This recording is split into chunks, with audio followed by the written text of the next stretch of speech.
Exercise 5.3 का ये रहा छठा प्रश्न।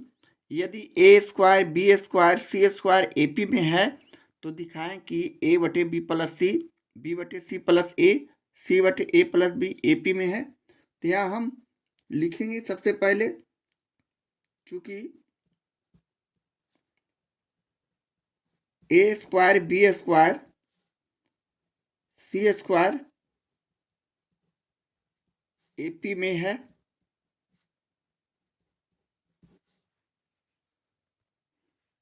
ए स्क्वायर बी स्क्वायर सी स्क्वायर एपी में है, तो हम लोग जानते हैं एपी के गुण के आधार पर T2 minus T1 equal to होता है T3 माइनस T2। तो यहाँ से हम इसे T1 T2 और T3 समझते हुए यह तीन पद के संबंधित ये सूत्र है हमारे प्रॉपर्टी एपी के। तो यहाँ हम इसे b square minus A square equal to c square minus B square लिख सकते हैं और इसे हम समीकरण पहला मानते हुए अगले स्टेप में हम इसे मान लेते हैं।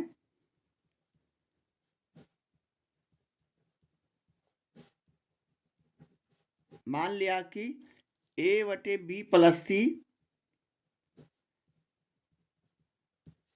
बी बटे सी प्लस ए, सी बटे ए प्लस बी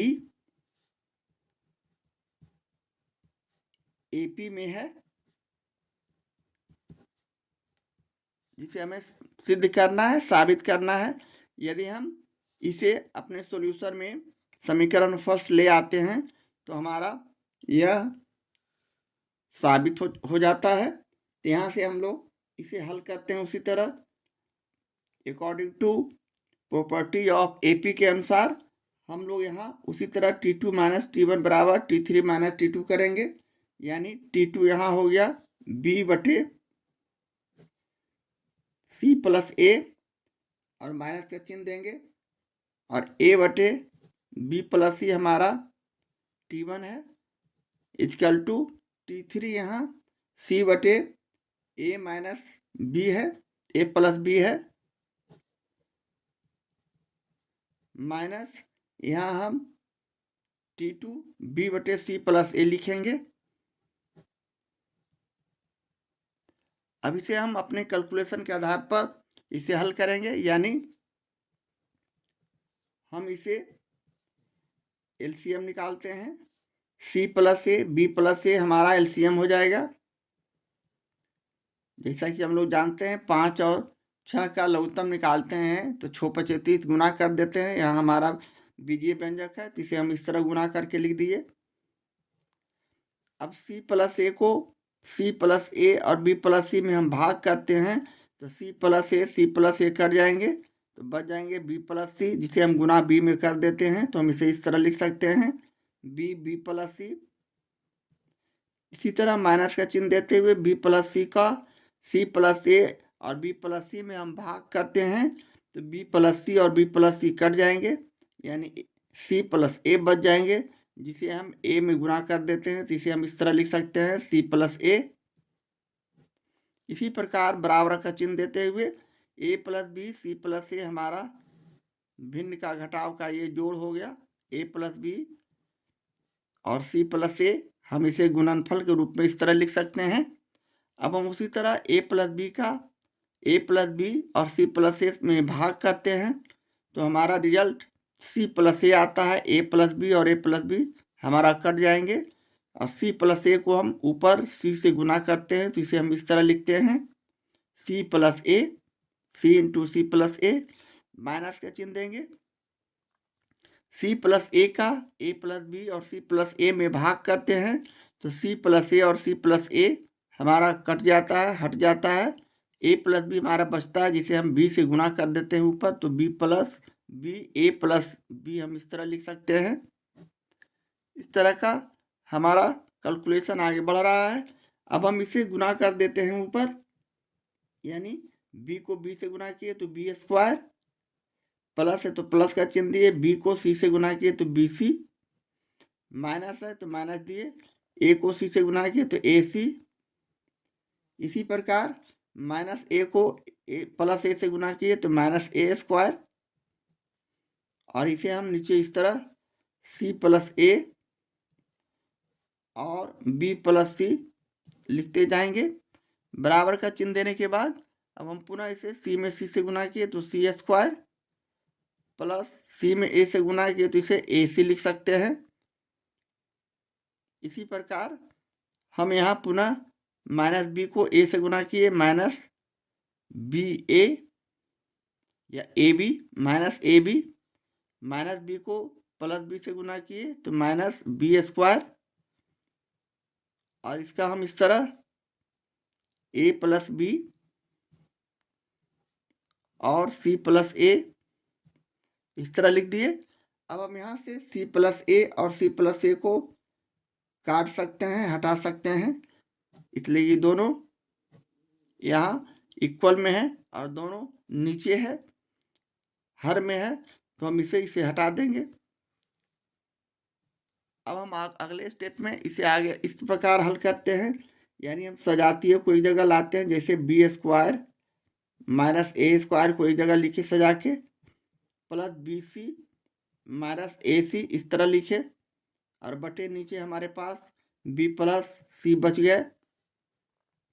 इसी प्रकार हम राइट हैंड साइड वाले संख्या को सी स्क्वायर माइनस बी स्क्वायर लिखेंगे, और प्लस ए सी और माइनस ए बी इस तरह हम सजा के सिर्फ लिख रहे हैं, और ए प्लस बी हमारा नीचे बच गया। अगले स्टेप में हम इसे बी स्क्वायर माइनस ए स्क्वायर माने ए स्क्वायर माइनस बी स्क्वायर के सूत्र पर है, यानी एक बार जोड़ते हैं बी प्लस ए और बी माइनस ए, यानी ए प्लस ए स्क्वायर माइनस बी स्क्वायर के सूत्र पर है, तो इसे बी प्लस ए किए, और दूसरी बार इसे बी माइनस ए किए।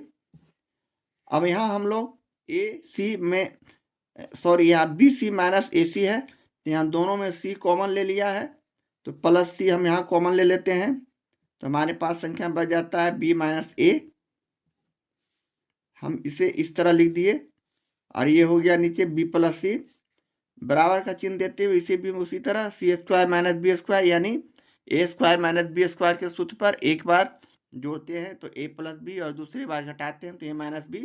तो यहाँ भी हम सी ए की जगह सी और बी की जगह बी समझते हुए एक बार जोड़ते हैं सी प्लस बी, और दूसरी बार सी माइनस बी, और प्लस का चिन्ह देते हुए यहाँ हम ए कॉमन लेते हैं, दोनों में ए है, ए सी माइनस ए बी में, तो ए कॉमन लेने के बाद हमारे पास संख्या सी माइनस बी बचा। इस प्रकार हम इसे ए प्लस बी नीचे लिख देंगे। इसी प्रकार अगले स्टेप में हम इसे बी प्लस ए और बी माइनस ए, यहाँ बी माइनस ए और बी माइनस ए कॉमन ले लेते हैं, तो हमारा रिजल्ट हो गया बी माइनस ए। कॉमन लेने के बाद यहाँ बच गया ए प्लस बी प्लस सी, इसे सजा कर लिख देते हैं। यहाँ बी प्लस ए और प्लस सी है, जिसे हम सजा के लिख दिए हैं ए प्लस बी प्लस सी, और बटे नीचे बी प्लस सी है। इसी प्रकार राइट हैंड साइड वाले संख्या में सी माइनस बी और सी माइनस बी कॉमन लेते हैं, तो हमारे पास संख्या बच जाता है सी प्लस बी और प्लस ए, जिसे हम सजाकर ए प्लस बी प्लस सी के रूप में लिख दिए, और नीचे हमारा ए प्लस बी बच गया। अब यहाँ से हम लोग अगले स्टेप में हम दोनों तरफ ए प्लस बी प्लस सी से भाग करते हैं दोनों पक्ष में, तो हम यहाँ लिख सकते हैं, या फिर इसे हम यहीं काट देते हैं। ऊपर ए प्लस बी प्लस सी यहाँ भी है, ए प्लस बी प्लस सी यहाँ भी है, इसे हम यहाँ डायरेक्ट हटा सकते हैं। इस तरह अगले स्टेप पे हमारे पास संख्या बच गए बी माइनस ए और नीचे बी प्लस सी, राइट हैंड साइड में सी माइनस बी और ए प्लस बी। अब हम इसे तिर्यक गुना के आधार पर इसे हल करते हैं, यानी तिरछा गुना, तो हम इसे तिरछा गुना करेंगे तो हमारा रिजल्ट इस प्रकार का हो जाएगा, यानी हम इसे इस तरह लिख सकते हैं b माइनस ए और a प्लस बी, इधर तिरछा गुना किए क्रॉस मल्टीप्लिकेशन बराबर b plus C minus B right hand side में और b प्लस सी। अब हम इसे अगले स्टेप में इस तरह हल कर सकते हैं गुना करके, यानी b a plus b minus ए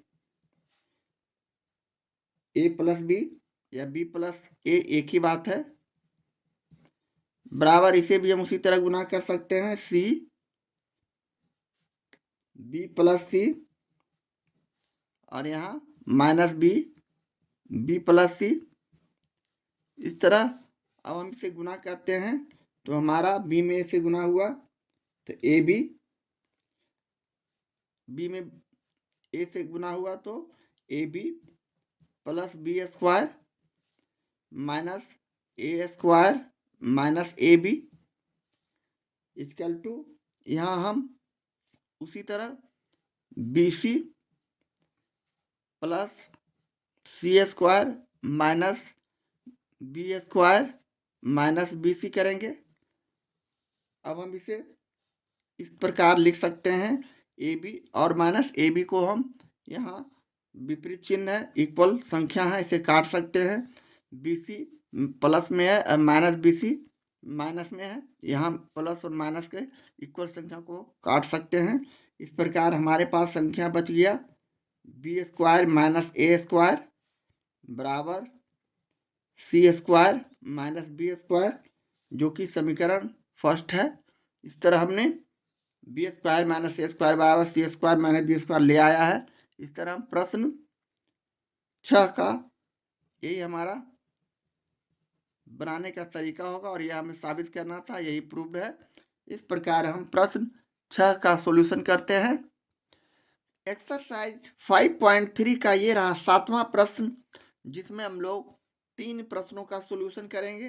तो पहला प्रश्न लेते हुए, यदि A B C A P में है तो सिद्ध करें कि, पहला प्रश्न 1/BC 1/CA 1/AB AP में है। तो यहाँ हम लोग अपने सॉल्यूशन में लिखेंगे, चूंकि ए बी सी AP में है जैसा कि प्रश्न में कहा जा रहा है। अब हम AP के गुण के आधार पर जानते हैं कि AP के प्रत्येक पद में समान संख्या से गुना भागा जोड़ या घटाव हम कर सकते हैं। तो यहाँ हम प्रत्येक पद में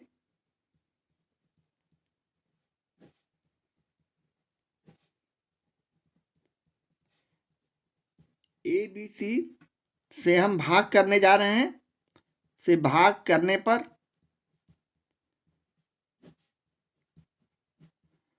हम यहाँ A/ABC किए, उसी प्रकार A/B/ABC किए, C/ABC और इसे लिख देंगे AP में है। यहाँ और भी लिख सकते हैं। अब यहाँ से हम लोग A और A को काट दिए, B और B को काट दिए, C और C को काट दिए। इस प्रकार हमारे पास रिजल्ट 1/BC 1/AC 1/AB जो कि AP में है और यही हमें लाना था। इस तरह हम इसे सिद्ध कर चुके हैं। इस तरह हम प्रश्न 7 के पहले का सॉल्यूशन करते हैं।